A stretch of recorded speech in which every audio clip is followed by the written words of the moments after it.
नमस्कार, एक बार स्वागत है आपका आवाज़ अड्डा वीकेंड स्पेशल में। और हमने डिस्कस किया, चर्चा किया कि मल्टी बैगर स्टॉक चुनना बहुत मुश्किल नहीं है। आप थोड़ी सी मेहनत करें, थोड़े से रूल्स फॉलो करें तो मल्टी बैगर स्टॉक को चुना जा सकता है। तो हमने एक लंबा एपिसोड इसमें किया जिसमें मल्टी बैगर कैसे चुना जाए, क्या क्या ध्यान रखा जाए, ये आपको सिखाने की कोशिश की। हमने ये भी कोशिश की थी कि आप इस बात से मुतमईन हो जाएं, आश्वस्त हो जाएं कि ये बहुत कठिन काम नहीं है, आसान तरीके हैं जिससे चुना जा सकता है। और जब भी हम कोई स्टॉक चुनते हैं तो हमेशा ये दिमाग में ख्याल होता है कि ये 5 गुना, 10 गुना, 20 गुना होगा। अब वो अलग बात है कि वो 20% चला या 30% चला, तो उसका दोष अपने सिलेक्शन प्रोसेस को देना चाहिए, ना कि अपने इस थ्योरी को कि मल्टी बैगर चुना नहीं जा सकता। एक रिकैप दिखाते हैं आपको कि हमने पिछले हफ्ते क्या डिस्कस किया था, जिससे आपको अंदाज़ा लगे। और फिर आज जो आप लगातार ट्विटर पे मुझसे पूछ रहे थे कि तरीका तो बता दिया लेकिन अब मल्टी बैगर ही बता दो। हालांकि प्रॉमिस ये था कि आपको खुद सीख के ढूंढना है, लेकिन चलिए पहली बार ही हम कर रहे हैं तो इसलिए इस बार हम आपकी मदद करेंगे, आपको मल्टी बैगर स्टॉक्स बताएंगे आज के शो में। लेकिन पहले देखिए हमने क्या डिस्कस किया था, एक रिकैप दिखाते हैं आपको।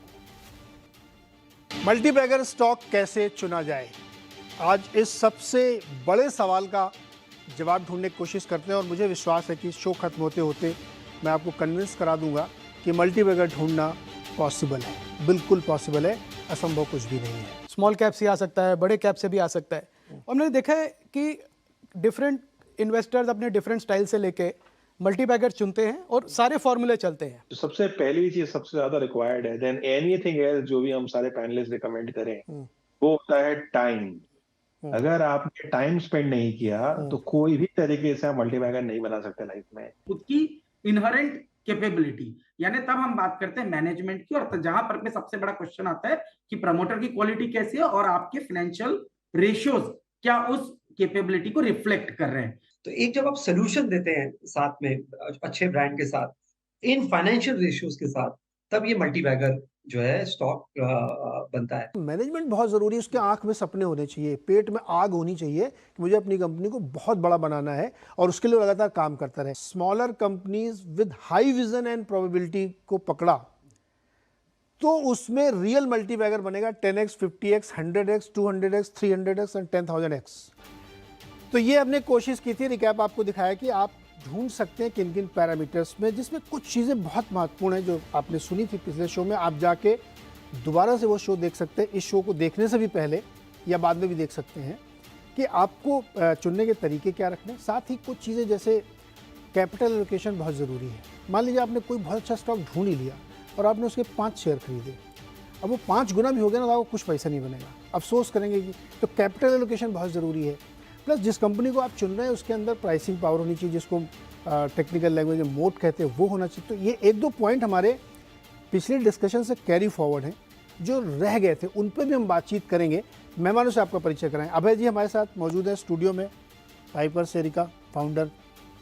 साथ ही हमारे साथ आशीष चतुर्मोता जी हैं, जेम फाइनेंशियल्स के फंड मैनेजर हैं, और अभिषेक अग्रवाल जी रॉकस्टार कैपिटल के। आप सबका सर बहुत बहुत स्वागत है। गुरमीत जी आज चूँकि ट्रैवल कर रहे हैं तो वो हमारे साथ अवेलेबल नहीं हो पाएंगे, उनको किसी दिन और पकड़ेंगे तो मल्टी बैगर तो लेंगे, वादा तो वादा है, वो सब पूरा करना पड़ेगा। इससे पहले कि हम आप लोगों से स्टॉक पे डिस्कस करें कि कौन से स्टॉक मल्टी बैगर हो सकते हैं, 2 पॉइंट मुझे और आपसे डिस्कस करने। कैपिटल एलोकेशन कितना इंपॉर्टेंट है भाई जी? ये बहुत बहुत इंपॉर्टेंट है। मैं कहूँगा जितने पैरामीटर्स हम देखते हैं, कैपिटल एलोकेशन एक ऐसी चीज़ है जो 2 चीज़ें आपको बताता है। एक तो जो मैनेजमेंट है वो कितना इंटेलिजेंट है और उसका बिजनेस में कितना कॉन्फिडेंस है। जो ग्रोथ बिजनेसेस होते हैं, जो मल्टी बैगर्स बनते हैं, वो कोशिश करते हैं कि ज़्यादा से ज़्यादा कैपिटल अपने बिजनेस में डिप्लॉय करें क्योंकि उनको दिख रहा है ग्रोथ। जो कंपनीज ग्रो नहीं कर रही हैं वो स्टेडी स्टेट पे हैं, वो कैपिटल वापस करते जाते हैं। तो वो डिफरेंस दिखता है कि कैपिटल एलोकेशन जो कैपिटल बन रही है बिजनेस में वो कहाँ जा रही है। दूसरा एक ये भी दिखाता है कि जो मैनेजमेंट का इंटेंशन क्या है, क्या वो शॉर्ट टर्म अपसाइड के लिए जा रहे हैं या लॉन्ग टर्म के लिए इन्वेस्ट कर रहे हैं। क्योंकि कई मैनेजमेंट जो होते हैं अच्छे, जिनका लॉन्ग टर्म पर्सपेक्टिव होता है, वो कैपेक्स में जिसका अभी रिटर्न नहीं मिलेगा, साल 2 साल 3 साल बाद मिलेगा, उस पर फोकस करते हैं। तो एक तो जो कैपिटल एलोकेशन और क्वालिटी ऑफ कैपिटल एलोकेशन, ये 2 चीज़ें देखनी बहुत ज़रूरी है मल्टी बैगर्स के लिए। क्योंकि जो आप कैपिटल आज एलोकेट कर रहे हैं उसका कंपाउंडिंग रिटर्न आपको 2, 3, 4, 5 साल बाद तक मिलता रहेगा। तो इसके लिए कैपिटल एलोकेशन मुझे लगता है बहुत ही एक इंपॉर्टेंट चीज़ है इन्वेस्टर्स को देखना। कंपनी के लिहाज से। जी अभिषेक जी, पोर्टफोलियो के लिहाज से एक इन्वेस्टर को भी कैपिटल एलोकेशन आना चाहिए, ज़रूरी है ये? जी बिल्कुल, मेरे हिसाब से तो नेसेसिटी है, बिकॉज आपको फाइनली आपकी कन्विक्शन जैसे भी है उस कन्विक्शन के हिसाब से आपने उनको क्या वेटेज दे रखे हैं उसी पे डिपेंड करेगा कि आपकी ओवरऑल रिटर्न कैसे दिखने वाली है। सपोज फॉर एग्जांपल आपने 1 लाख रुपए लगाने हैं और आपने एक फलानी स्टॉक के अंदर में 5,000 रुपये का एलोकेशन कर दिया और दूसरे में आपने एलोकेशन कर दिया 25,000 का, तो अब ये वेट्स ही आपके जो है इतने अलग हैं। अब पता चला कि जो 5,000 जहाँ हमने लगाया वो मल्टीपैकर हो गया, तो वो 3 गुना भी अगर होता है तो 15,000 ही बनता है। तो जैसे आपने ओपनिंग लाइन में कही कि अल्टीमेटली अगर कोई स्टॉक मल्टीबैगर हो भी जाए तो ओवरऑल रिटर्न आपका क्या बना, दिखने में तो एब्सोल्यूट रिटर्न 300% का दिखेगा, वो अच्छा लग रहा है, मगर पोर्टफोलियो लेवल पे आपकी रिटर्न जो है वो इनसिग्निफिकेंट है। सो ये बहुत इंपॉर्टेंट है कि आप अपने पहले वेट्स जो अपने पोर्टफोलियो में होने चाहिए, कैपिटल एलोकेशन वो सही होना चाहिए, आपका बैलेंस्ड होना चाहिए, और आपको आपका कन्विक्शन को तो डेफिनेटली बैक करना होगा जहाँ पे but it should not be in a way जहाँ पे आपने लेट्स से हाई कन्विक्शन पे 80% एलोकेशन आपने उन 2 स्टॉक पे कर दिए और बाकी 8 स्टॉक पे 20%, ऐसा भी नहीं होना चाहिए, बिकॉज नोबडी नोज कि बैलेंस आउट क्या होगा। तो थोड़ा सा बैलेंसिंग ज़रूरी है, और एलोकेशन तो डेफिनेटली की एलिमेंट है वेल्थ बनाने के लिए। क्योंकि कई बार ऐसा होता है आशीष जी, हम लोग देखते हैं ना, आप तो फंड मैनेजर, आप सारे लोग फंड मैनेजर हैं, कि बहुत हाई कन्विक्शन आइडिया ढूंढ लिया, अब उसमें एलोकेशन एक बड़ा इंपॉर्टेंट इशू इसलिए भी बनता है कि कितना लगाएं। कुछ लोग ये थ्योरी देते हैं कि भाई देखो एक ही में सब पैसा मत लगा देना, जैसे अभी अभिषेक भी कह रहे थे, उससे आपको मान लो नहीं चला तो नुकसान हो सकता है, या आपने इक्वल डिस्ट्रीब्यूट कर दिया कि मतलब 10 10 10 10 10 में लगा दिया, एक बास्केट बना लिया। ये बास्केट अप्रोच क्या वाकई मल्टीबैगर पैदा कर सकता है? कि जैसे कुछ लोग कहते हैं कि 8 नहीं चले लेकिन 2 ही चल गए तो बहुत बढ़िया बनेगा, होता है ये क्या?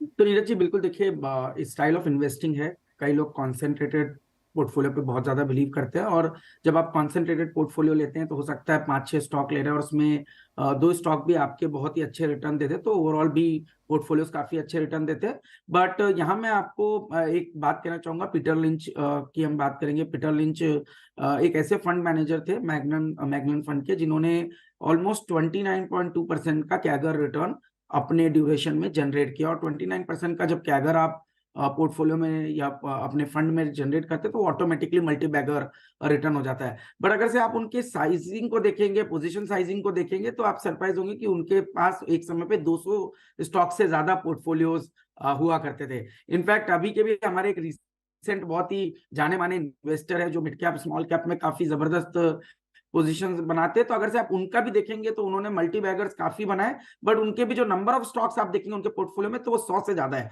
तो जरूरी नहीं है कि कॉन्सेंट्रेटेड पोजीशन लेके ही आप अपने पोर्टफोलियो को मल्टीबैगर रिटर्न जनरेट कर सकते हैं। आपने कोई थीम पकड़ी, उस थीम के अंदर में कोई एक स्पेशल स्टॉक आपको समझ में आया तो आपने उसमें एक एलोकेशन किया, दूसरे थीम में कोई दूसरा स्टॉक किया, तो उसके बावजूद, और वो अगर से थीम सारी प्ले आउट होती है, तब भी हो सकता है आपके पोर्टफोलियोज में अच्छे रिटर्न बन सकते हैं। तो मैं तो डाइवर्सिफाइड पोर्टफोलियो के हमेशा फेवर में रहता हूं। मैं कॉन्सेंट्रेटेड पोजीशंस जनरली अवॉइड करता हूं, चाहे कितना भी हमें अच्छा लगे, बट हम एक पोजीशन की उसकी साइजिंग करके रिस्क को उसकी एलिमिनेट करने की हमेशा कोशिश करते रहते हैं। अभी जी, क्या इंडिविजुअल की रिस्क प्रोफाइल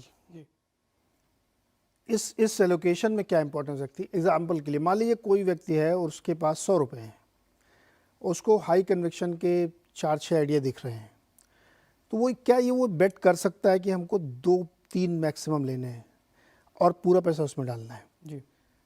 और कोई हो सकता है दूसरे टाइप का, उसकी रिस्क प्रोफाइल डिफरेंट, नहीं मैं इतना रिस्क नहीं लूँगा, पैसा बने चाहे ना बने, तो वो 6 या 10 में डालेगा। क्या ये इस बात पे पूरी तरीके से निर्भर है कि आपकी अपनी रिस्क प्रोफाइल क्या है? मान लीजिए आपके पास 10 तरीके के इनकम के सोर्सेज हैं, उसमें से एक इन्वेस्टिंग है आपका, तो आप ये रिस्क ले सकते हैं कि मैं तो 2 ही स्टॉक में पूरा 100% एलोकेशन करूंगा, पैसा बनेगा तो मोटा बनेगा, नहीं तो नहीं बनेगा, क्योंकि मेरे पास 9 और सोर्सेज हैं हमारे जीवन चलाने के लिए। लेकिन कोई हो सकता है कि नहीं साहब, मेरे लिए तो यही सबसे बड़ा वेल्थ क्रिएशन का तरीका है, अगर इसमें मैं फंस गया तो ये कैसे डिसाइड किया जाए रिस्क प्रोफाइल? जी, इसमें जो आपने बात की रिस्क प्रोफाइल की, वो इस तरीके से कि आपकी लॉस लेने की क्या एबिलिटी है। मैं उसमें दूसरी चीज़ एक और जोड़ूंगा कि आपकी लिक्विडिटी की क्या रिक्वायरमेंट है। क्योंकि आपने अगर 100 रुपये आज लगाए कि आपको मालूम है कि मुझे अगले साल 50 रुपये चाहिए, किसी एक्सपेंस के, घर में शादी है, घर लेना है, बाहर घूमने जाना है, या आप कह रहे हैं कि नहीं अब मेरा ये जो है मैं इसको लंबे समय तक इन्वेस्ट कर सकता हूँ, तो आपकी रिस्क लेने की एबिलिटी ज़्यादा है, क्योंकि अब जो मार्केट की वॉलेटिलिटी है उससे आपको फ़र्क नहीं पड़ेगा। ऐसे आपने एक मिड कैप स्टॉक लिया, समझो वो करेक्शन में आ गया, पर आप डर के उसको बेच नहीं देंगे, या आप पे प्रेशर नहीं है कि उसको मुझे बेचना है साल भर में, तो आप उस हिसाब से अपना एक थोड़ा हायर रिस्क पोर्टफोलियो बना सकते हैं स्मॉल कैप कंपनीज में जाके, जो आपको मल्टी बैगर बनने की ज़्यादा संभावना है। पर अगर आपका रिस्क प्रोफाइल ज़्यादा अग्रेसिव नहीं है, आपको मालूम है कि मेरे लिए 15% की रिटर्न साल दर साल काफ़ी है, तो उसके लिए फिर आपको रिस्क और रिटर्न दोनों को साथ में जोड़ के अपना पोर्टफोलियो बनाना पड़ेगा, क्योंकि आपकी रिस्क लेने की कितनी एबिलिटी है वो ऑल्सो ये आपको तय करना पड़ेगा मुझे रिटर्न कितना चाहिए। मतलब या तो आप कहें कि रिटर्न तो मेरे को इन्फिनिट चाहिए, इतना चाहिए कि मेरे को ही नहीं मालूम कितना चाहिए, फिर अब उसको उनको ये शेयर होने की ज़रूरत नहीं है। पर जो चाहते हैं कि बैलेंस करके कि हाँ चलो मेरे को 20% रिटर्न बनाना है, या मेरे को 15%, 18%, 25%, तो उस हिसाब से वो अपना पोर्टफोलियो कंस्ट्रक्ट कर सकते हैं। थोड़े small caps, aggressive, large caps, mid caps बना के एलोकेट करके वो अपना एक बैलेंस पोर्टफोलियो बना सकते हैं। तो I think risk profile, return profile दोनों साथ में जाते हैं, और उसके साथ एक लिक्विडिटी प्रोफाइल, वो तीनों चीज़ें ज़रूरी हैं नीरज जी देखना। आप किस तरह से समझाते हैं अपने निवेशकों को कि भैया क्या प्रोफाइल बना के चलो? तो नीरज जी, मुझे लग रहा है कि अभय जी ने जो अभी पॉइंट बताया वो एकदम सटीक है, बिकॉज फैक्ट रिमेंस कि ये इंडिविजुअली काफ़ी डिपेंड करता है। देखिए, एक होता है स्टॉक आइडियाज़ पर हम डिस्कस करते हैं, स्टॉक एक अपने आप में एक इनहेरिटेंट रिस्क लेके चलते हैं। ये मैं मानने को तैयार नहीं कि आपने कोई लार्ज कैप में लेट से कोई थ्योरेटिकली कोई स्टॉक आपने ले लिया, लेट से SDFC या बजाज या कोई भी नाम, वो कम रिस्क है, और कोई दूसरा जो स्टॉक है वो कोई छोटा है साइज़ में, तो वो रिस्क है। 2020 के टाइम पे हमने देखा है कि प्रोमिनेंट से प्रोमिनेंट स्टॉक भी 50% से करेक्ट हो गए थे एक ही साल के अंदर में, जो कि unheard and probably never seen kind of है। तो मुझे लग रहा है कि स्टॉक स्पेसिफिक अगर आपने एक बार आपने मन बनाया कि मुझे लिस्टेड इक्विटी मार्केट में पोर्टफोलियो बनाना है, तो वो रिस्क तो आपकी बन गई है। अब मानसिक यही है कि भाई आपकी एलोकेशन आपको आपके रिस्क प्रोफाइल के हिसाब से और आपकी लिक्विडिटी के नीड के हिसाब से कैसे बनाना है। मैं हमेशा ये रिकमेंड करता हूँ कि चाहे आप मार्केट के पार्टिसिपेंट एज अ रिसर्च जिसकी है, या जिन्होंने एक्सपीरियंस गेन किया हुआ है, वो हो सकता है कि थोड़ा सा कॉन्सेंट्रेटेड बना सकते हैं अपना। जब मैं कॉन्सेंट्रेटेड कहता हूँ, मेरा मतलब है कम से कम 15 से 20 स्टॉक तो होंगे उनके पास। तो ये 2, 3, 4 स्टॉक वाली थियरी जो है वो मैं उसको सपोर्ट नहीं करता।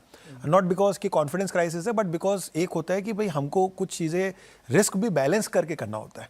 आप रिस्क को अनलिमिटेड लेके नहीं कर सकते, क्योंकि अनलिमिटेड रिस्क का मतलब यही होता है कि फिर आप 100% गलतियां करोगे और पैसे नहीं बना पाओगे। और इसलिए बहुत सारे लोग इक्विटी मार्केट्स को नेगेटिव समझते हैं, बिकॉज उनको ये रिस्क मैनेज करना नहीं आता है। सो आई बिलीव कि एटलीस्ट आपके पास एक डिसेंट पोर्टफोलियो होना चाहिए। और अगर आप थोड़े से कंजर्वेटिव हैं, आप नहीं चाहते कि भाई मैं एक बहुत बड़ी वॉलेटिलिटी को देखूं, तब मुझे लगता है ऐसे इन्वेस्टर्स के लिए तो ETF बेस्ट है, या म्यूचुअल फंड्स हो गए, जैसे कि वहाँ पे इन्फॉर्म्ड फंड मैनेजर्स पोर्टफोलियो बनाते हैं। रिस्क ले, लेकिन मैनेज है। मतलब जैसे बैंकर जो है ना, सबसे बढ़िया उसका काम है रिस्क मैनेज करना। बिल्कुल। Banking is all about lending. हाँ, लेंडिंग का बिजनेस पूरा वही है ना। रिस्क जितना अच्छा मैनेज कर लोगे, उतना अच्छा बैंक आप चलाओगे। वैसी कुछ मेंटालिटी इन्वेस्टर की होनी चाहिए। तो 2 पॉइंट हमने इसलिए डिस्कस किए कि जब आप निवेश करने जाते हैं तो आपका अपना एलोकेशन कैसे आप करें, और प्लस आपकी अपनी रिस्क प्रोफाइल क्या, ये आपको इंडिविजुअली जानना बहुत ज़रूरी है। अदरवाइज आप बहुत वेल्थ क्रिएट नहीं कर पाएंगे।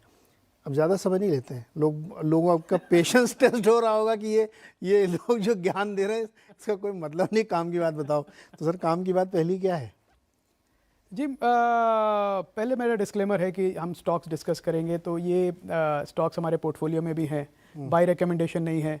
हमारा डिस्कशन हो रहा है कि मल्टी बैगर्स का कंटिन्यूएशन की तो उदाहरण है उसके, पर ये कंपनीज को हम जानते हैं तो इसलिए और पोर्टफोलियो में है, तो ये मैं डिस्क्लेमर लगाना चाहता हूँ। तो नीरज जी, मेरा एक फ्रेमवर्क से बात करूँ तो एक मैं ये देखता हूँ मल्टी बैगर डिसाइड करने के पहले कि इसमें साइज़ क्या है अभी कंपनी का, उसका, क्योंकि एक लेवल पे कंपनी आ गई कि अपना बिजनेस प्लान उसने प्रूव कर दिया है, पर ग्रोथ कर्व पे अभी पूरी नहीं पहुंची है, मैच्योर नहीं हुआ है बिजनेस। अभी आप उसको पॉइंट A पे ले रहे हैं जहाँ पे वो पहुंचा है, ये दिखा के कि मेरा बिजनेस अच्छा है, मैं कर सकता हूँ, मैंने डिस्ट्रीब्यूशन बना दिया है, मेरा प्रॉफिटेबल बिजनेस है और इस बिजनेस को मैं ग्रो करूँगा। तो मैं उस लेवल पे उस बिजनेस को कैच करना चाहता हूँ पॉइंट A पे। दूसरा, फिर मैं देखता हूँ कि इसमें जो एग्जीक्यूशन कैसे होगा। ये तो हो गई बात कि आप पॉइंट A से पॉइंट B तक आप राइड करना चाहते हैं, पर आप वो रास्ता तय कैसे करेंगे। वो रास्ता तय करने के लिए 2 चीज़ें मैं देखता हूँ। एक जो है, जो मैनेजमेंट है पहला स्टॉक भी बताइए, हाँ, पहला स्टॉक है इसी कॉन्टेक्स्ट में हम तो लोग। उसी कॉन्टेक्स्ट चलिए हम लेते हैं स्पंदना स्फूर्ति, माइक्रो फाइनेंस कंपनी है, लिस्टेड, मिड कैप कंपनी कह सकते हैं, मेरे ख्याल से शायद 7,000 करोड़ का मार्केट कैप होगा उसका। सो उसका मैं उदाहरण देता हूँ कि एक माइक्रो फाइनेंस जो स्पेस है वो इतना बड़ा है और बड़ा हो रहा है, और वो इसलिए क्योंकि जो देश का जीडीपी बढ़ेगा वो एक जो पिरामिड का हम ऊपर के लेवल पे जाएं जहाँ पे सिक्योर्ड बोरोवर्स हैं, आपके जैसे लोग, मेरे जैसे लोग, अभिषेक के जैसे लोग, जो बैंक्स के साथ रिलेशनशिप है, बैंक कहता है कि अच्छा क्रेडिट है, इनको हम जानते हैं, अच्छा कमाते हैं, तो इनका एक ट्रैक रिकॉर्ड है, तो हम इनको पैसा दे देंगे। पर एक बॉटम ऑफ पिरामिड, एक बड़ी संख्या है, जनसंख्या है, जो बिजनेस करना चाहते हैं, एंटरप्रेन्योर, माइक्रो एंटरप्रेन्योर्स हैं, जॉब नहीं लेना चाहते या नहीं मिलते हैं, खुद करना चाहते हैं, पर उनको कैपिटल कहाँ से मिले, कौन देगा उनको? या तो अनऑर्गेनाइज सेक्टर में जाके जो हर गांव में साहूकार होते हैं उनसे लें और उनके मनमर्जी से चलें, या फिर ये माइक्रो फाइनेंस कंपनीज जो हैं वो उनको सपोर्ट करें इन अ रेगुलेटेड एनवायरनमेंट। आरबीआई की रेगुलेटेड है, ये शैडो बैंकिंग नहीं है ये, तो आरबीआई रेगुलेट करता है, वो हर इनको ऑडिट करता है, इनका परफॉर्मेंस देखता है, मैनेजमेंट जो सीईओ है उसको अप्रूव करता है, तब ये कंपनीज आगे बढ़ती हैं। तो माइक्रो फाइनेंस का जो स्पेस है उसका मुझे लगता है अगले 5-10 साल में फिनोमिनल ग्रोथ होने वाला है, क्योंकि हमारे जो देश में एंटरप्रेन्योरशिप है वो सिर्फ ऊपर तक नहीं, स्टार्टअप लेवल इंडिया पे ही लिमिटेड नहीं है, गांव-गांव में है। स्पंदना स्फूर्ति का मैनेजमेंट में मुझे इसलिए कॉन्फिडेंट है क्योंकि इससे बड़ा बिजनेस बना के आए हैं। 6 मैनेजर्स हैं जो बड़े, इंक्लूडिंग द सीईओ शलभ सक्सेना, वो भारत इंक्लूजन से आए हैं, जो इससे मेरे ख्याल से 3 या 4 गुना बड़ी कंपनी है, तो साइज देखा है उन्होंने। और ये कंपनी स्पंदना स्फूर्ति ऑलरेडी काफ़ी स्केल्ड अप है, 27 लाख कस्टमर इसके ऑलरेडी हैं, 10,000 करोड़ का एयूएम है, अच्छा प्रॉफिट बनाते हैं, और 1600 ब्रांचेज हैं इनके पूरे देश में, 12,500 एम्प्लॉयज़ हैं। तो आप नंबर देखें तो पूरा बेस बन चुका है ग्रोथ के लिए। और इनका एक स्टेटेड विजन है जो इन्होंने कल शेयर किया था पब्लिक डोमेन में, अपनी बीएससी फाइलिंग में, एक्सचेंज फाइलिंग में, कि 28/28 की जो 10,000 करोड़ का एयूएम है उसको 28,000 करोड़ का बनाएंगे 5 साल में। तो 5 साल का विजन उन्होंने पूरा शेयर किया, उसमें कितना प्रॉफिट होगा, कितने कस्टमर्स होंगे, कितना एयूएम होगा, वो पूरा डिटेल में उन्होंने समझाया। तो मैं कहता हूँ आप एक पब्लिकली स्टेट कर रहे हैं अपना ऑब्जेक्टिव एज ए टीम, 13 लोगों की टीम वो बता रही है, तो मुझे लगता है वही एक कमेंडेबल स्टेटमेंट है कि आपने कहा मैं करूंगा। और इसकी प्रेमाइस इस बात पे है कि मार्केट बहुत बड़ा है, मार्केट बहुत बड़ा बढ़ रहा है और बढ़ रहा है जी, और धीरे धीरे ये ऑर्गेनाइज्ड हो रहा है, जी बिल्कुल, तो जिसकी वजह से जो बहुत एक अनरेगुलेटेड या रिस्की प्रोफाइल होती थी वो आप कह रहे हैं कि कम हो रही है। वो कम हो रही है, जिसको आता है वो करना चाहिए, बिकॉज ये लेंडिंग का बिजनेस है, तो आपको पैसा देना है और लेना भी है वापस। लेना ज़्यादा जरूरी है, लेना ज़्यादा जरूरी है, तो आप देंगे कैसे? नहीं तो आप देते रह जाएंगे। दे तो देंगे अपनी जेब से वापस भी बिल्कुल। चाहिए। तो शलभ ने कल वही बात बोली जो उन्होंने बोला कि ये बिजनेस ऐसा है, पूरा प्रोसेस ओरिएंटेड है, इसमें ज़्यादा सोचने की जरूरत नहीं है आपको। आपने एक बार डिसाइड कर लिया ये मेरा प्रोसेस है, तो सारे 12,500 एम्प्लॉयज़ को उसी प्रोसेस को फॉलो करना है, ना लेफ्ट देखना है ना राइट देखना है। ओके, ये प्रोसेस ओरिएंटेड बिजनेस उन्होंने बनाया है ये, तो और वो चल रहा है। और आरबीआई का आप रिसेंट गाइडेंस देखिए जो उन्होंने बैंक्स को दिया, रिस्क वेट्स बढ़ाए, जो फिनटेक की जो अनसिक्योर्ड लेंडिंग है, तो आरबीआई नहीं चाहता कि अनरेगुलेटेड प्लेयर्स अनसिक्योर्ड क्रेडिट के मार्केट में आए। करेक्ट। तो वो ये चाहते हैं कि जो रेगुलेट करता है आरबीआई या माइक्रो फाइनेंस है या एनबीएफसी है या बैंक्स हैं, वही ये बिजनेस करें और डायरेक्टली करें, खुद करें। परफेक्ट। तो स्पंदना स्फूर्ति माइक्रो फाइनेंस और विजन उन्होंने बता दिया कि कितना बड़ा ये कर सकते हैं। उसका बेसिक प्रेमाइस ये है कि अनलिमिटेड मार्केट है जिसमें ये आगे बढ़ने की ग्रोथ अपॉर्चुनिटीज देख रहे हैं, और प्रोसेस ड्रिवन बनाया और टेक्नोलॉजी का इस्तेमाल करते हुए, जिससे कि लीकेज या ह्यूमन बायस मिनिमम हो, और इसको ये फॉलो करेंगे। तो ये होगा पहला स्पंदना स्फूर्ति। चतुर्मुता जी, आपका पहला कौन सा है जो आपको लगता है कि बहुत अच्छा रिटर्न फ्यूचर में देगा? तो नीरज जी, हम पहले तो डिस्क्लोजर है कि जो स्टॉक की हम बात कर रहे हैं वो हमारे पोर्टफोलियो के अंदर में है, एक डिस्क्लोजर, स्टैंडर्ड डिस्क्लोजर। और स्टॉक हमें पसंद भी है क्योंकि ये जो पूरा स्पेस है डिफेंस बास्केट, ये हमें काफी ज्यादा पसंद है। अब इसमें समझने की बात है कि कई बार हमें लगता है कि स्टॉक लास्ट 6 महीने में, 12 महीने में अच्छे मूव आ चुके हैं तो क्या बड़े रिटर्न बनेंगे। तो हमेशा आप देखिए, जब भी कोई एक साइकिल बड़ी किसी सेक्टर में आती है तो वो कम से कम 3 साल, 5 साल, 7 साल ये साइकिल्स चलती है, और हमें साइज ऑफ अपॉर्चुनिटी एक बहुत ही एक इंपॉर्टेंट एस्पेक्ट होता है, इस पर ध्यान देना पड़ता है। तो अगर से आप सबसे पहले डिफेंस की बात करें तो इस सेक्टर को मैं अगर से पॉजिटिव तौर पे इसकी बात करूं तो करीब 150 बिलियन डॉलर का ये जो साइज ऑफ अपॉर्चुनिटी आने वाले 4-5 साल में हो जाएगी। और इंडिया का जो डिफेंस कैपिटल आउटले वो करीब 12 से 13% कैगर से ग्रो करेगा। अब आप अगर से देखेंगे कि एशिया के अंदर में चाहे पॉलिटिकल आप जो टेंशन देख ले या टेरिटोरियल जो डिस्प्यूट्स है, इस सबको ध्यान में रखते हुए जो एशिया का ओवरऑल ग्लोबल डिफेंस स्पेंडिंग में शेयर है वो 24% से बढ़ के 34% हो गया लास्ट स्टॉक का 10 नाम, सालों में। स्टॉक का नाम बिल्कुल। तो इस स्पेस में हमें जो स्टॉक काफी पसंद है वो है Bharat dynamics limited. Okay. Bharat dynamics के अंदर में हमें नीरज जी सबसे अच्छी बात ये लगती कि एक तो ये कंपनी की जो आज की टॉप लाइन है वो करीब करीब 2400 करोड़ की है, और वहीं इसकी आप ऑर्डर बुक देखेंगे तो 20,000 करोड़ की ऑर्डर बुक इस समय पे भारत डायनामिक्स की है।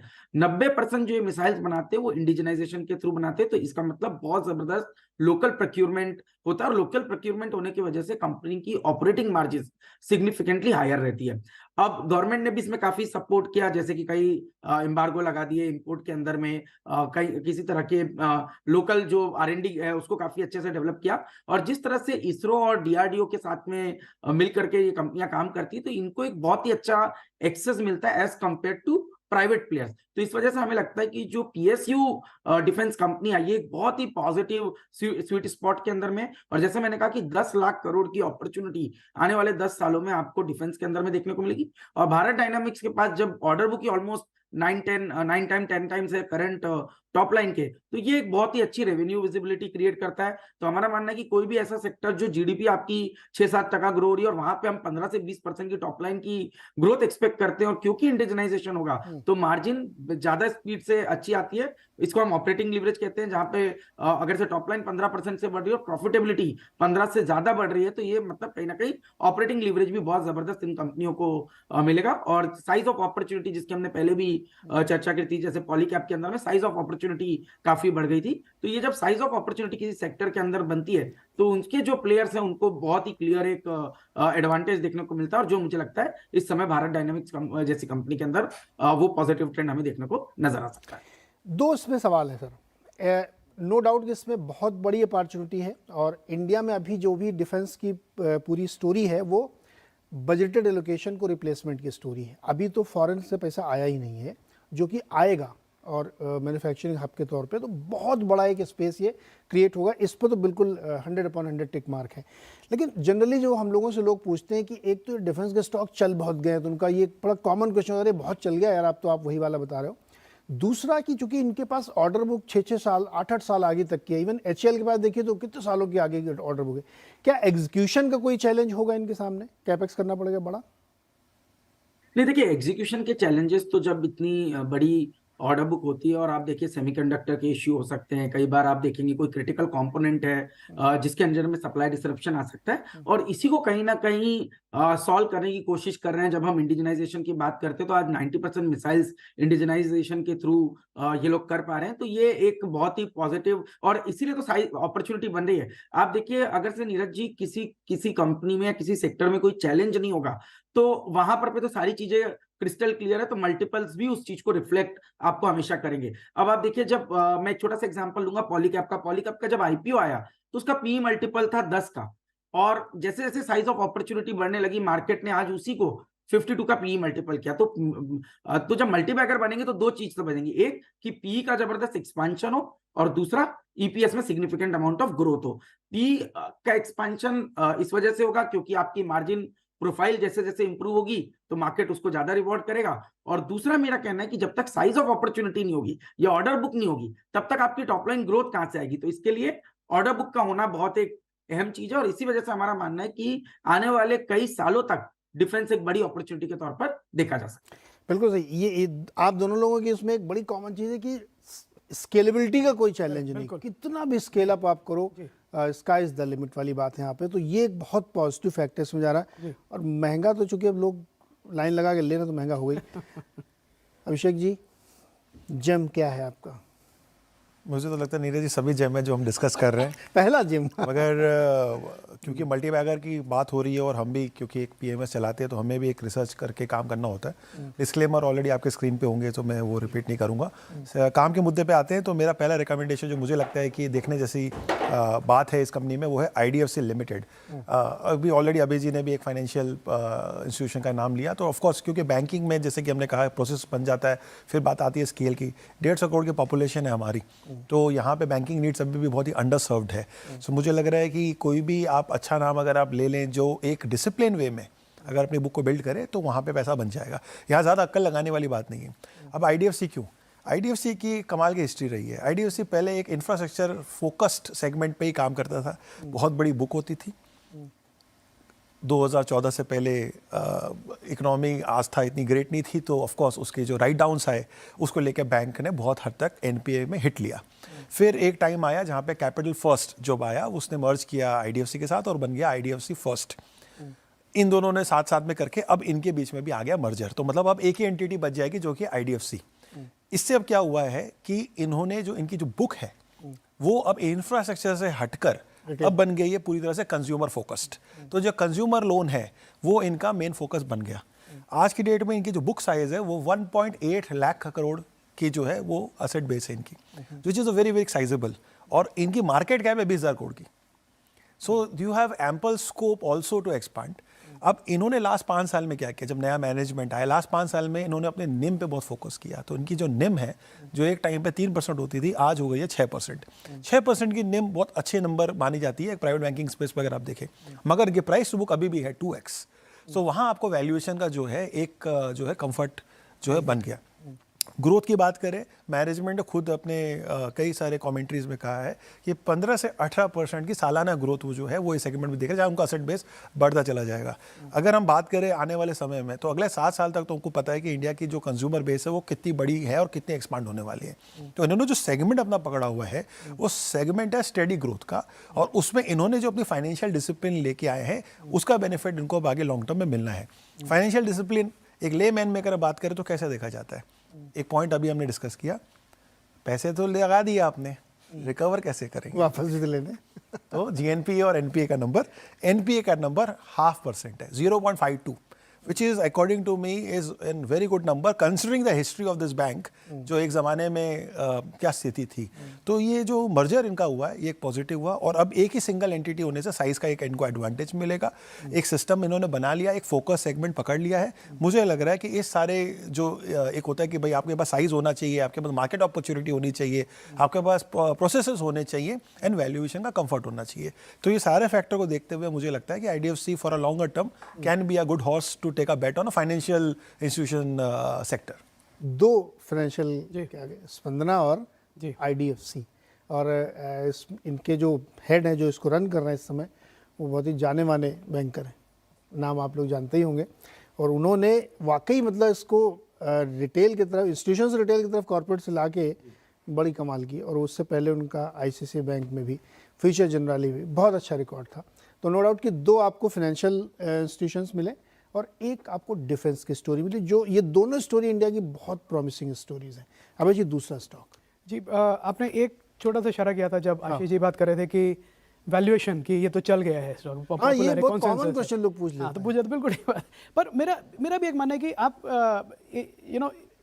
मल्टीबैगर आप हर तरह से ढूंढ सकते हैं। हमने पिछली बार शो में भी डिस्कस किया था, कोई बहुत सारे फॉर्मूला हैं। आप महंगा स्टॉक लेके वो और महंगा या ग्रोथ कर्व पे जा रहा है। मुझे पर्सनली लगता है कि अगर हम ऐसे ही नॉन कंसेंसस नाम को पकड़ लें जो अभी ग्रोथ कर्व पे जा रहा है, जिसने काफ़ी मेहनत करी है पर अभी पॉपुलर नहीं है, बाद में पॉपुलर होगा, तो आपको एक मल्टीपल एक्सपेंशन, मल्टीपल एक्सपेंशन भी मिलता है उसमें और अर्निंग्स ग्रोथ भी मिलता है, तो मल्टीबैगर बनना आसान हो जाता है। तो उसी का एक स्टॉक है जो हम काफ़ी समय से ट्रैक कर रहे हैं, वो है अमारा राजा बैटरी।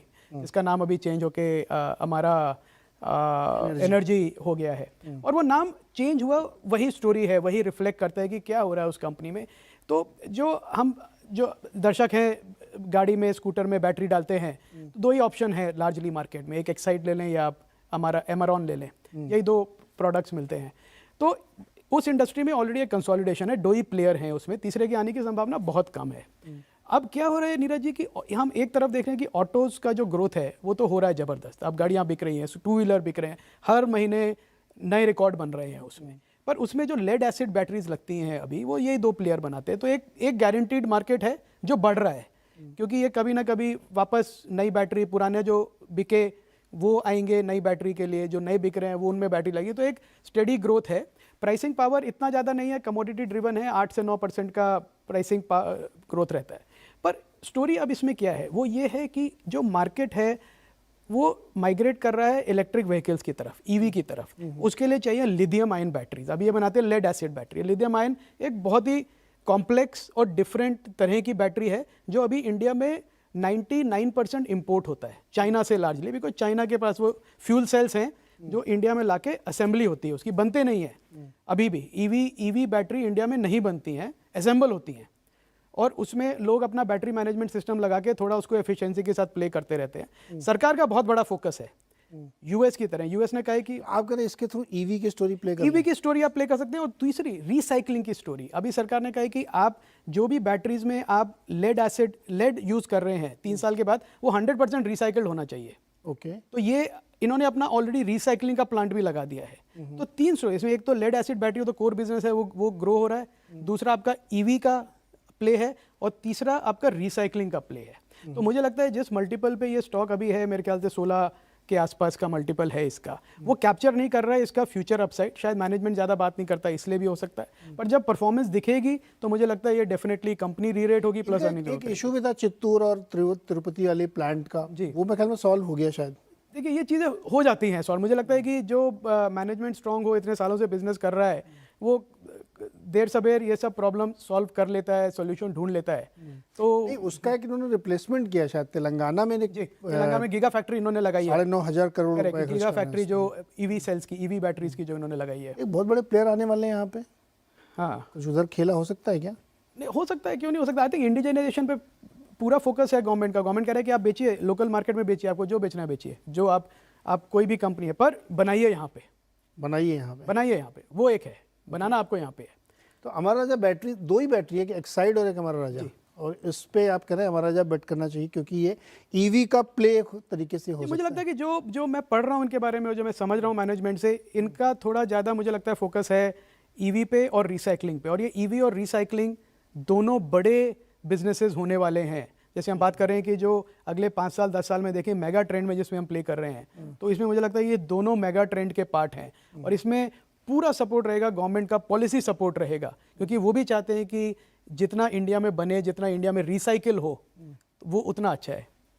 ओके, ये रिसाइकलिंग वाले तो एक और, ये तो खैर बैटरी रिसाइकलिंग करेंगे, एक और डिफरेंट रिसाइकलिंग स्टोरी चल रही, कभी किसी ने और बात करें उसमें भी। जो पेट कोक बॉटल को रिसाइकिल करके कपड़े बन रहे हैं आजकल, उसमें 2-3 कंपनी बहुत मैसिव काम कर रही। खैर वो डिफरेंट स्टोरी, हम उसको कभी और बात करेंगे। तो अमर राजा एनर्जी ये है ईवी का एक प्ले ले सकते हैं इससे आपके, और अभी हाईली अंडर वैल्यूड है। चतुर्मोता जी, आपका दूसरा स्टॉक। जी, तो अगेन नीरज जी, डिस्क्लोजर है कि स्टॉक हमारे पोर्टफोलियो में, और इसको हमने चर्चा भी की है कई बार आपके चैनल पे, और स्टॉक है SJVN। तो हमें काफी पसंद है पूरी जो पावर की थीम है, क्योंकि सबसे पहले पावर में अगर से आप ऐसे देखें तो हमारा ये मानना है कि जो 424 गीगावाट की आज की कैपेसिटी है, डबल होने वाली है, ऑलमोस्ट 775 गीगावाट हम बाय 2030 हो जाएंगे। पर इसके अंदर जो मेजर कंट्रीब्यूशन है वो आ रहा है रिन्यूएबल एनर्जी का, और जो आज करीब 178 गीगावाट है, और इवेंचुअली 500 गीगावाट की कैपेसिटी रिन्यूएबल एनर्जी से हम क्रिएट करने की बात कर रहे हैं, जिसका मतलब है सालाना करीब 17% कैगर से ये कैपेसिटी आपकी ग्रो होने वाली है रिन्यूएबल एनर्जी की। अब इसके अंदर में काफी प्लेयर्स हैं जो काम कर रहे हैं, चाहे वो SJVN हो, या हमने कुछ कंपनीज की बात की थी दूसरे भी सेगमेंट में, पर SJVN हमें इसलिए पसंद है क्योंकि आज SJVN की जो इंस्टॉल कैपेसिटी है वो करीब 2.1 गीगावाट है, और ये इनका ये मानना है कि 2030 तक ये कैपेसिटी हो जाएगी 12 गीगावाट, और by 2040 it will be 25 gigawatt. तो आप बात कर रहे हैं कि जो साइज है वो कम से कम 6 गुना या 12 गुना इनकी कैपेसिटी एडिशन करंट लेवल से होने जा रही है। अब आप देखेंगे बैलेंस शीट की स्ट्रेंथ, तो बैलेंस शीट की स्ट्रेंथ बहुत ही प्रॉमिसिंग है। कैश करीब 1000 करोड़ की लिक्विडिटी इनके पास हमेशा अवेलेबल रहती है, तो एक बहुत ही स्ट्रॉन्ग बैलेंस शीट है। एक रेगुलेटेड बिजनेस है, तो जिसकी वजह से स्टेडी कैश फ्लो बना रहता है, और साथ ही साथ रिन्यूएबल एनर्जी के अंदर में जो ग्रोथ आउटलुक है उसकी वजह से हमें लगता है कि बहुत ही बढ़िया आपका जो रिस्क रिवॉर्ड है करंट लेवल्स पे भी काफी फेवरेबल है। अब हमारा ऐसा मानना है कि ये जो पूरा सेगमेंट है, चाहे इसके अंदर आप एनटीपीसी की बात करें, एसजेवीएन की बात करें या पूरे पावर सेक्टर की बात करें, तो क्योंकि यहाँ पर पे अगेन फिर साइज ऑफ अपॉर्चुनिटी की मैं बात कर रहा हूँ कि आप बात कर रहे हैं 178 गीगावाट 500 गीगावाट की तरफ जाना है, तो इसके अंदर में public sector undertakings again will play a very very big role, क्योंकि इनकी बैलेंस शीट एक तो काफी अभी स्ट्रांग है, सेकंड एक्सेस जब ये लोन को करते हैं या डेट को करते हैं तो इनकी cost of funding private players के सामने काफी लो रहती है, ऑलमोस्ट 100-150 बेसिस पॉइंट का कॉस्ट में फर्क आता है। तो जब लो कॉस्ट पे इनको फंडिंग मिलती है तो पावर जैसे बिजनेस के अंदर में तो ये बहुत ही पॉजिटिव मार्जिन को इम्पैक्ट करता है। और जैसा मैंने कहा कि आप देखिए पावर की पीक जो शॉर्टेज है वो जबरदस्त थी। अभी कुछ समय पहले एक डेटा आया जिसमें अगस्त के महीने में ऑलमोस्ट हमने देखा था कि 240 गीगावाट का पीक इलेक्ट्रिसिटी डिमांड था, और इसका मतलब उस समय पे 11 गीगावाट की पीक शॉर्टेज थी डिमांड की, जबकि यही नंबर आप कभी फाइनेंशियल ईयर 22 में देखें तो ये मात्र 2 गीगावाट का पीक शॉर्टेज था। इसका मतलब है जो रैपिड इंडस्ट्रियलाइजेशन हो रहा है, डिमांड बढ़ रही है, और जिस तरह से काफी सारे फैक्टर्स जो है वो ये क्लियरली इंडिकेट कर रहे हैं कि पावर की जो डिमांड है वो सिग्निफिकेंटली ग्रो होने वाली है। और जब हम बात करें कि इंडिया को $5 ट्रिलियन 10 ट्रिलियन डॉलर इकोनॉमी होना है, तो ये बिना इंडस्ट्रियलाइजेशन के नहीं होगा और बिना पावर के ये ग्रोथ पॉसिबल नहीं है। तो हमें लगता है बड़ी रीरेटिंग पूरे पावर सेक्टर के अंदर में देखने को नजर आ सकती है। ये एक ऐसा सेक्टर ना अभय जी कि करंट गवर्नमेंट ने जो सबसे बड़ा काम किया है इस पावर सेक्टर में वो बहुत ही अनरेड है, लोगों ने पढ़ा नहीं, उसको समझा नहीं। और जब REC PFC डबल ट्रिपल हो गए तब लोगों को समझ में आया कि कुछ तो हो रहा है इस सेक्टर में। NTPC मल्टीबैगर हो गया तब लोगों को समझ में आया इसमें क्या हुआ। मैं ये दर्शकों के लिए बता रहा हूँ, एक बिजली कानून सरकार लेके बहुत पहले आया ना, मोदी जी उदय बॉन्ड लेके आए थे, तो वो आए गए लोग क्या गवर्नमेंट की पॉलिसी ध्यान से पढ़ते नहीं है। पावर एक्ट इतना स्ट्रॉन्ग रिफॉर्म है इंडिया में कि 3 सेगमेंट होते हैं पावर के। एक पावर प्रोड्यूसर है, एक डिस्ट्रीब्यूटर है जिसमें जेनको या स्टेट गवर्नमेंट को ले लीजिए, तीसरा कंज्यूमर है। 2 को चेक कर दिया इस पावर एक्ट में। डिस्कॉम को कोई नुकसान नहीं हो सकता, जेनको कोई नुकसान नहीं हो सकता है। नुकसान जो झेलना ना वो स्टेट गवर्नमेंट झेले, जिसको फ्री में देना है वो फ्री में दे, जैसे मर्जी वैसे दो, इनका नुकसान नहीं होगा। हेल्प करने के लिए आपको उदय बॉन्ड दिए गए। इसीलिए मैं देख रहा हूँ कि पावर फाइनेंसिंग कंपनीज में ज़बरदस्त रैली है, पावर जेनकोज में ज़बरदस्त रैली है। और दूसरा बड़ा कारण जो भी आशीष जी बता रहे थे, कंजम्पशन पैटर्न बहुत बड़ा है। बिल्कुल, आप मतलब दिन भर आप यूट्यूब देखते हो, 4 बार मोबाइल चार्ज करते हैं, अपना बिजली चार्ज हो रहा है ना सर। फिर गाड़ियाँ भी लेके आ गए आप, वो भी चार्ज करेंगे, स्कूटर भी चार्ज करेंगे, 24 घंटे बिजली चलाएंगे, सीरीज देखना तो उसमें भी कंजम्पशन। तो पावर कंजम्पशन अनइंटरप्टेडली बहुत तेजी से बढ़ा है। उसके बावजूद ये तो अगस्त से बताना, अगस्त जी, सितंबर में पावर ड्रॉप था पूरे देश में। सितंबर में पावर शॉर्टेज थी, इसलिए भी कुछ जेनसेट वाली कंपनियां चलती हैं, बिल्कुल चलती हैं। सो पावर की स्टोरी एक्चुअली बहुत बड़ी है। और उसमें ग्रीन पावर जो आप लेंगे, अब देखें ना इरेडा को, देख लिया 100 रुपये का स्टॉक हो गया। इरेडा की स्टोरी तो बहुत डिफरेंट है, अभी समय नहीं, ज़्यादा नहीं तो बताते। इरेडा B2C में चली गई है। वो कुसुम योजना के तहत रूफटॉप को फाइनेंस करेंगे। वो कह रहा मैं आपकी स्कूटी फाइनेंस करूंगा। बीच में कोई बॉडी होगी, डायरेक्ट नहीं करेंगे वो, बीच में कोई एजेंसी होगी, उसको वो पैसे देंगे, वो आपको स्कूटी के लिए फाइनेंस करेगा। डायरेक्टली फाइनेंस में इरेडा। तो इरेडा का स्टॉक क्यों 100 रुपये हो गया? उसके पीछे थ्योरी, डेफिनेटली आज बहुत महंगा दिख रहा होगा, लेकिन आप 10 साल बाद देंगे तो आपको लगेगा वो सही समय था। तो खैर ये स्टोरी इसलिए बीच बीच में आपको बता रहे हैं क्योंकि ये पावर सेक्टर में बहुत बड़ा रिफॉर्म सरकार ने किया है। उसका फायदा SJVN और NHPC 20-20, 30-30 रुपए में डिकेट्स गुजारे इन्होंने। अब वो चीज़ बदली क्योंकि गवर्नमेंट ने पॉलिसी चेंज की। अभिषेक जी आपका तीसरा स्टॉक। दूसरा नीरज जी, ये बात तो फैक्ट है कि देखिए जहाँ पे गवर्नमेंट की फोकस आएगी उस जगह पे आपको हमेशा दिखेगा कि एक बहुत बड़ी रैली आएगी। क्योंकि साइजिंग की बात आ जाती है, पॉलिसी फ्रेमवर्क की बात आ जाती है, आपको एक छूट मिल जाती है, कई बार इंसेंटिव में होता है, या कई बार आपको एक तरह से ऐसे स्ट्रक्चर कर देते हैं जहाँ पे आपको पे बैक आपकी फास्ट हो जाती है, because they want to grow that industry faster. उसी पार्ट को लेके जैसे कि चर्चा चल रही है, कहीं पावर है, कहीं EV है, तो EV को ही लेके आप थोड़ा आगे बढ़ते हैं क्योंकि इस चैप्टर को पूरी तरह से कंप्लीट करना है हमें। वो है हमारा जो मेरा नेक्स्ट रिकमेंडेशन है, वो है सोना प्रिसीजन फोर्जिंग। अब आपने बैटरी तो ले ली EV में, पर बैटरी से चलनी नहीं है ना, आपको मोटर, गियर, सेंसर वो सब कुछ देंगे। तो उसी के लिए ये कंपनी सोना प्रिसीजन, जिसके पास आज के डेट में आप देखें रेवेन्यू है 3000 करोड़ का, मगर जो ऑर्डर बैकलॉग है, जिनके पास ऑर्डर बुक है वो है 22,000 करोड़ का। आपके पास इसका मतलब ऑलमोस्ट अगले 7 साल तक की जो ऑर्डर बुक है वो बनी हुई है। अब जब ऐसा कोई सिनेरियो आता है नीरज जी जहाँ पे आपके पास ऐसी विजिबिलिटी रेवेन्यू की आती है तो 100% स्टॉक महंगा दिखेगा। आप इतनी बड़ी स्टोर देखो, इतने सस्ते में तो नहीं ले सकते। नहीं बिल्कुल नहीं है। तो हमें ये समझना पड़ेगा कि एक साल के हिसाब से कुछ चीज़ों को देखेंगे तो आपको लगेगा कि क्योंकि मल्टीपल हम एक साल के फ्रेमवर्क पे देखते हैं, कभी भी आप उसको 7 या 10 ईयर के फ्रेमवर्क पे नहीं देखते। तो लॉन्ग टर्म में जब चीज़ों को आप अनफोल्ड होते हुए देखते हैं तो एक्चुअल वैल्यू बनती है। So one should not get carried away only by looking at price to earning multiple और price to book momentary, because ऐसी साइजिंग अपॉर्चुनिटी डिकेड्स की होती है। ईवी की स्टोरी जो कहीं नहीं जाने वाली, हम खुद ही देख रहे हैं कि किस तरह से कंजम्पशन बढ़ रहा है। कार्स वाले जितने भी हैं सब लोग ईवी लेके आ रहे हैं, 8-8, 10-10 मॉडल जो है वो एक साल में प्लान कर रहे हैं। यहाँ इस कंपनी की खासियत क्या है, ये कंपनी ऑफ कोर्स आप देख रहे हो कि एक तरह से आप मोटर गियर सेंसर, ये इसकी एक प्राइम फोकस है जो ये बनाती है। इसके अलावा इसके पास है टेस्ला का ऑर्डर। हमें पता है कि टेस्ला इंडिया में आ रहा है and they have a confirm entry and of course उसकी जो ऑर्डर बुक है वो ऑलरेडी है। तो अगर किसी ने टेस्ला का ऑर्डर लिया हुआ है, उस कंपनी की क्या लेवल होगी या सिस्टम्स होंगे वो ये दर्शाता है। So it's a very good strong company in terms of having that infrastructure. तो ऑटो एंसिलरी में मुझे ये बेट बहुत ज़्यादा स्ट्रॉन्ग लग रही है। अब एक पॉइंट हमने कवर किया, नॉर्मली ऐसे केसेस में क्या होता है कि ये कमोडाइज हो जाती है, मार्जिन नहीं मिलता। ऑटो एंसिलरीज की एक मार्जिन की इशू आ जाती है बिकॉज अल्टीमेटली आप हो कौन, आप OEM हो, आप आगे कर रहे हो, मार्जिन का प्रेशर आता है। इस कंपनी के अंदर में मार्जिन का प्रेशर है नहीं।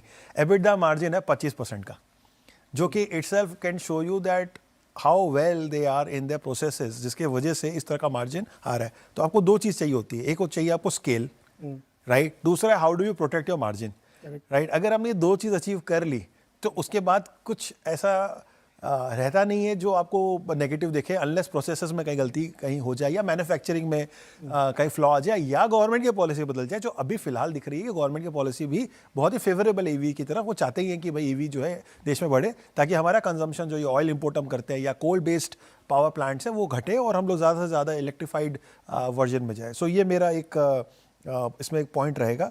एंड अनदर पार्ट इज़ कि अगर मैं इसकी ईवी की कंपोनेंट इसके बैकलॉग पे देखूँ ना, कि एक आपकी ऑर्डर बुक तो आपने बता दी, उसमें ईवी कितना है, तो 78% of the order book is EV, right. So EV play अगर आपको करना है तो ये ईवी का फोर फ्रंट है, जहाँ पे आपने अगर एक बार बैटरी पे प्ले कर ली तो बैटरी के अलावा आपको और जो भी सब कुछ चाहिए तो ये कंपनी आपको दे देती है, except chassis and of course. EV car है? Yes, I drive one. आपके पास है ईवी? मेरे पास डीजल की बड़ी SUV है, उससे मेरा कोई लेना देना नहीं कि मैं पोर्टफोर्टफोलियो में क्या और मेरे नहीं अभी आशीष चतुर्वेदी आपके पास ईवी गाड़ी है क्या? नहीं, डीजल वाली है। तो स्कोप ऑफ अपॉर्चुनिटी बड़ी है अभी भी नीरज जी। मैंने इसीलिए सर्वे किया। देखिए हमारे स्टूडियो में बैठे हुए लोगों के पास सिर्फ एक के पास है, तो अपॉर्चुनिटी कितनी बड़ी साइज की है। बिल्कुल, उसमें बैटरी भी लगेगी, उसमें कंपोनेंट भी लगेंगे। टेस्ला आ रहा है तो आपकी वाली कंपनी का तो कुछ हो सकता है। बिल्कुल नहीं हो सकता, क्यों नहीं हो सकता? बिकॉज इंडिया अभी जैसे अब एप्पल ने अनाउंस किया कि वो सेमीकंडक्टर जो चिप्स बनाते हैं वो कोरियन KDI करके कंपनी है, उसको वो इंडिया ला रहे हैं सप्लाई चेन मैनेज करने के लिए। वो कह रहे हैं कि इसको भी $700 मिलियन का इन्वेस्टमेंट करा के। सो एप्पल जैसी कंपनी जब आई, अब वो पूरा अपना सप्लाई चेन इकोसिस्टम इंडिया में डेवलप कर रहे हैं। करेक्ट। तो ये जो बड़े सारे ब्रांड्स आएंगे, सैमसंग है, पैनासोनिक है, जो भी हैं, वो सब आके, जो सुजुकी आया था पहली बार गाड़ी का, तो उन्होंने क्या किया था, सबसे पहले इंडिया में ही तो ये सोना, जैसे अभिषेक ने कहा, ये इनका जेनेसिस क्या है, ये कंपनी तब बनी जब ये सप्लायर्स बने सुजुकी के, जब सुजुकी लॉन्च हुई। तो इस तरह ये बड़े जो कंपनीज आएंगे यहाँ पे, तो इसके साथ पूरा इंडियन इकोसिस्टम बनेगा, और वो बहुत बड़ी अपॉर्चुनिटी है इन्वेस्टर्स के लिए। तो साइज का तो कोई इशू ही नहीं है, आपको खाली अच्छी अच्छी चीज़ें ढूंढनी है। छोटा सा एक ब्रेक लेते हैं, ब्रेक में जाते हुए आपको अगेन ये डिस्क्लोजर बता दें कि हम लोग जो भी कुछ यहाँ पे डिस्कस कर रहे हैं उसके लिए आप प्लीज़ अपनी रिसर्च भी करें। ये अब लोगों की राय है, ये अपने पोर्टफोलियो में है या क्लाइंट को उन्होंने सजेशन दिया हो सकता है। आप भी कोई निवेश करें तो आप एक इंडिपेंडेंट राय ज़रूर किसी से लें, एकदम ब्लाइंडली आप हमारी बात को बिलीव ही ना कर लें जिससे कि आपको लगे। छोटा सा एक ब्रेक के बाद लौट के आते हैं, अभी 3 और स्टॉक्स डिस्कस करने एक एक।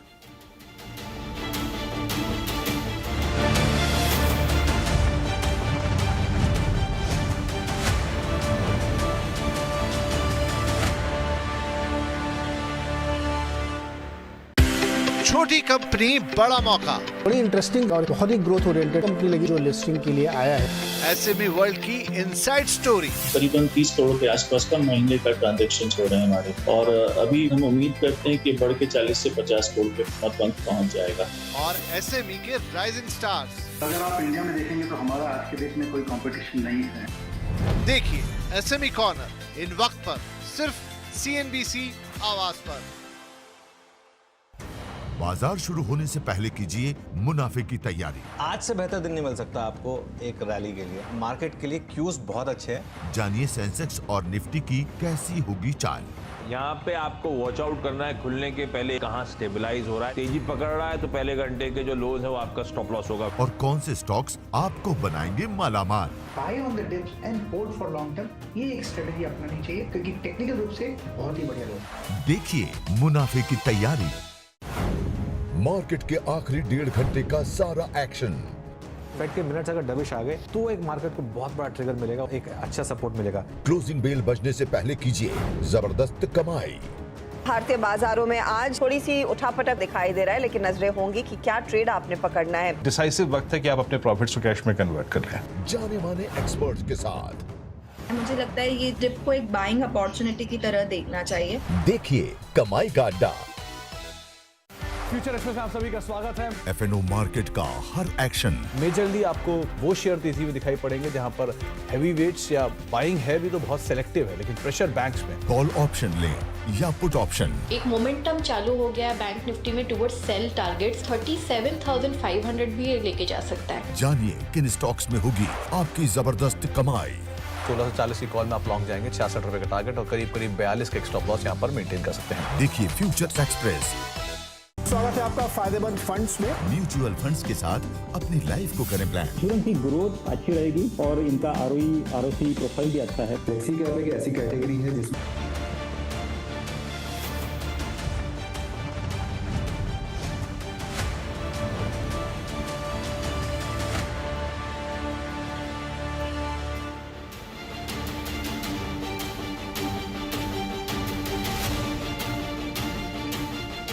स्वागत एक बार फिर से आपका इस खास चर्चा में, जहां हम मल्टी बैगर आइडेंटिफाई करने की कोशिश कर रहे हैं। हमने अब तक आपको 6 स्टॉक डिस्कस करके बताए कि ये मल्टी बैगर हो सकते हैं।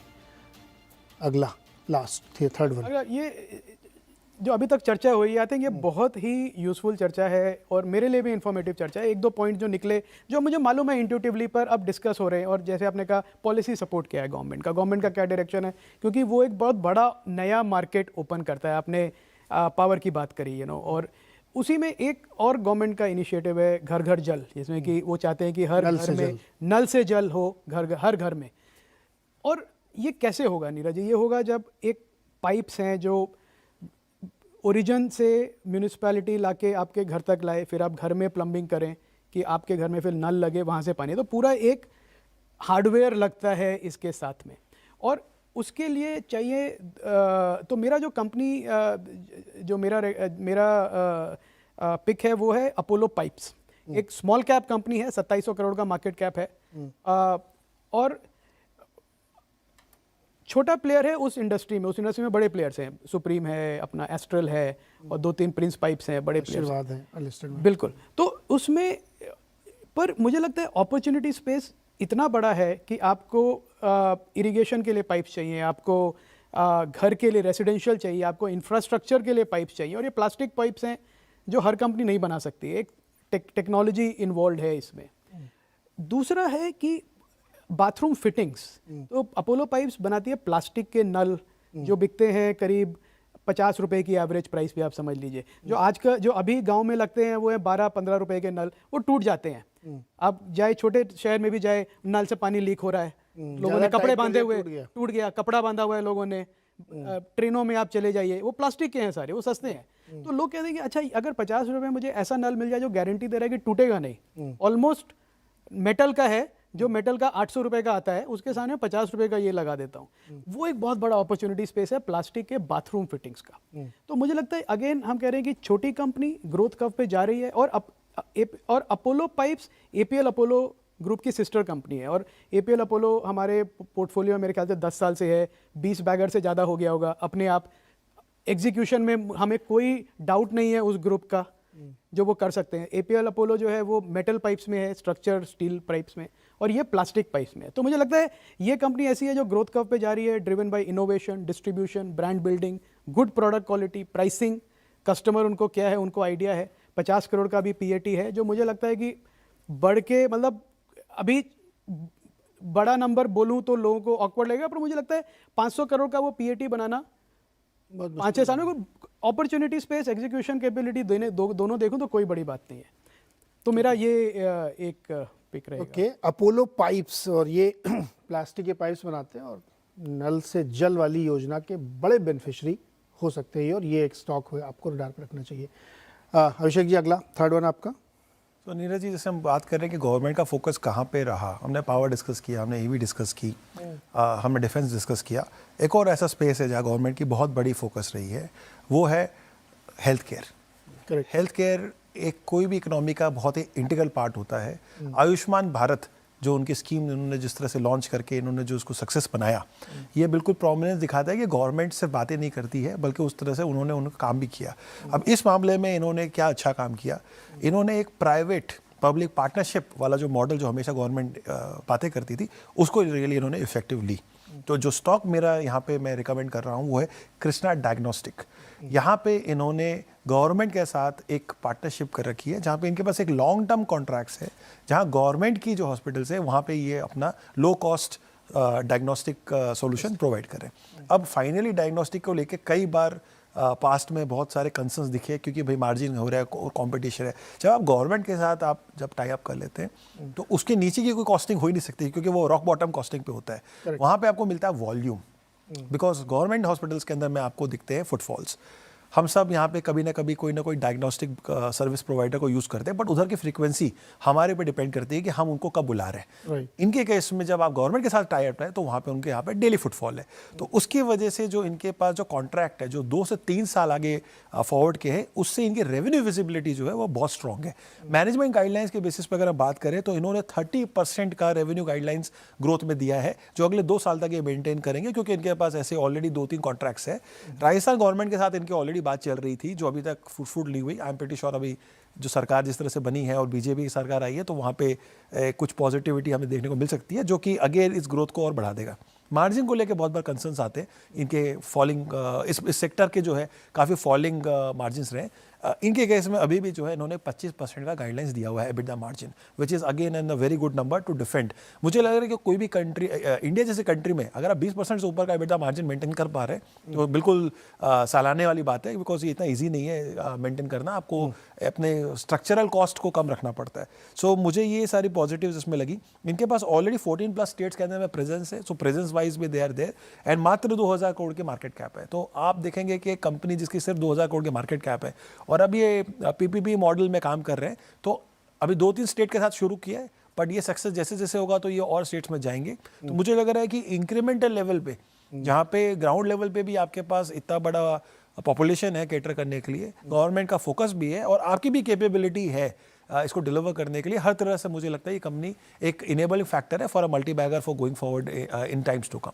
इसमें भी स्केलेबिलिटी ज़बरदस्त, मेरे ख्याल में एक बात और ऐड करना होगा इसमें, इसके फेवर में कि मैं पढ़ रहा था कि एक एक्सपेक्टेशन है कि आयुष्मान भारत की जो लिमिट है वो 5 लाख रुपए से बढ़ के 10 लाख रुपए कर दी जाएगी। तो अगर वो हुआ और वो ज़्यादा 90% जो आयुष्मान भारत के जो यूसेज है वो सरकारी अस्पतालों में है, करेक्ट, तो उसका पूरा बेनिफिट इस कंपनी को मिल सकता है। No doubt. और इसमें भी स्केलेबिलिटी का है, मेरे ख्याल में 90% लोग अभी साल में एक बार भी अपना हेल्थ चेकअप नहीं कराते हैं। धीरे धीरे ये प्रैक्टिस में आ रहा है, तो प्राइवेट सरकारी सब तरह से मिला के ये स्पेस बहुत ग्रो करने वाला है। चतुर्वेदा जी, आपका आखिरी स्टॉक।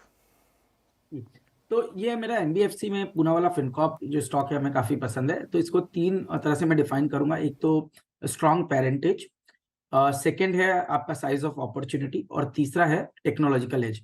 अब जहां तक के स्ट्रॉन्ग पेरेंटेज की बात है तो हम जानते हैं कि पूनावाला ग्रुप जो है वो अब इसके प्रमोटर है, और क्योंकि अब इतने स्ट्रॉन्ग पेरेंटेज की वजह से इनको जो इनकी क्रेडिट रेटिंग है वो काफी स्ट्रॉन्ग है, जिसकी वजह से कॉस्ट ऑफ फंड्स काफी लो है। और आप जानते हैं एनबीएफसी या बैंकिंग बिजनेस में पैसा जो है वो एक तरीके का रॉ मटेरियल है, और जितने सस्ते पे ये रॉ मटेरियल आपको मिलेगा उतना अच्छा आपकी मार्जिन्स रह सकती है। तो ऑब्वियसली पूना वाला फिनकॉर्प का जो ईएम है वो हार्डली 20-21 हजार करोड़ का है, बट उसके बावजूद भी क्योंकि एक स्ट्रॉन्ग पेरेंटेज होने की वजह से जो कॉस्ट ऑफ फंड्स है वो काफी लो है because of strong credit quality.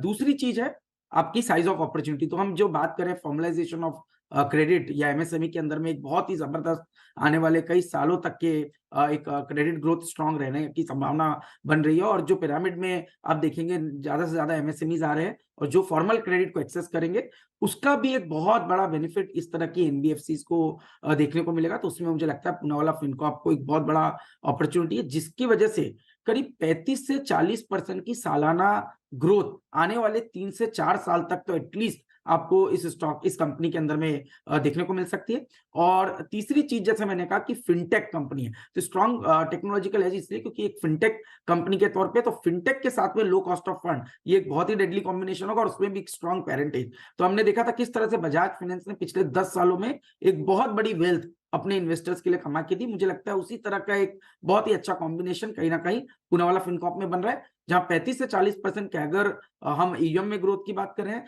Return on assets की आप एग्जिट रिटर्न ऑन एसेट्स की बात करें तो 5% का आरओई ये कंपनी बनाने की बात कर रही है। निम्स ऑलमोस्ट 9 से 10% की निम इस कंपनी के अंदर में रहेगी। और जो थोड़ी देर पहले अभिषेक बात कर रहे थे एनपीए, तो वो बहुत ही इंपॉर्टेंट है देखना। तो अगर से आप देखेंगे Q1 फाइनेंशियल ईयर 23 में जो नेट एनपीए है वो मात्र 0.95% था, तो बिलो 1% के एनपीए के नंबर्स ये एक बहुत ही बढ़िया अपने ईएम को। तो मुझे लगता है कि ये सारी चीजें इस कंपनी के लिए बहुत ही वेल पोजिशन्ड है।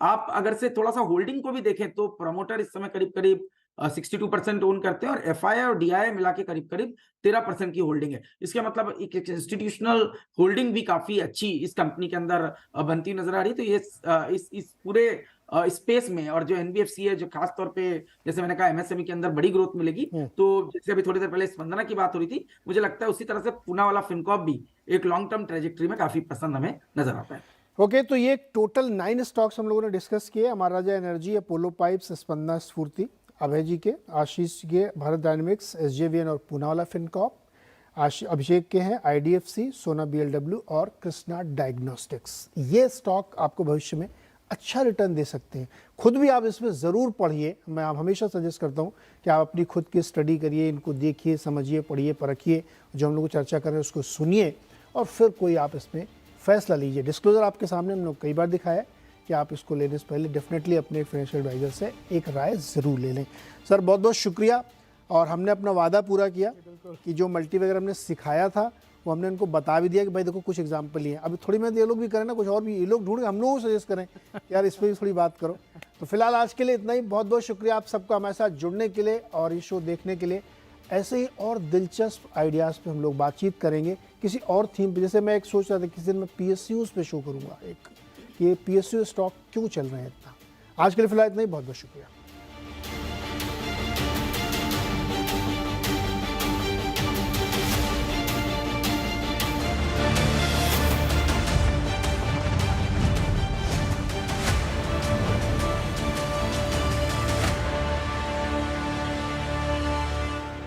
मिड कैप स्मॉल कैप में हर एक जगह अपॉर्चुनिटीज मिलती है। और कौन से फंड्स आपके लिए हैं फायदेमंद, समझिए हमारे साथ। तो बताइए क्या होता है ये इलेसेस हमारे दर्शकों को। ये 3 साल तक लॉक इन होता है और फंड मैनेजर ऐसी कंपनीज में डाल सकते हैं तो लॉन्ग टर्म वेल्थ क्रिएशन हो सकते हैं। देखिए फायदेमंद फंड्स इन वक्त पर। हर सुबह कीजिए शानदार शुरुआत। जिस तरीके से डिमांड और वॉल्यूम बढ़ रहा है गैस के इंपोर्ट के डिस्ट्रीब्यूशन बिजनेस में, उनको इसका काफी फायदा हो सकता है। बाजार खुलने से पहले जानिए 20 चुनिंदा स्टॉक्स। 10 की टीम आपकी स्क्रीन पर सिर्फ एक लाल में। बैंक और आईटी इन सब पे खास ध्यान रखना चाहिए, जो हर रोज आपको बनाएंगे माला माल। पावर स्टॉक्स अच्छा पावरफुल प्रदर्शन दिखाई रहे। तीनों स्टॉक्स को अच्छी खबरों के चलते ग्रीन रखा है। देखिए सीधा सौदा सिर्फ सीएनबीसी आवाज पर। एक धमाकेदार लाइव शो। मैं आज सूरत, लखनऊ, चेन्नई जाना है। महिलाओं की निवेश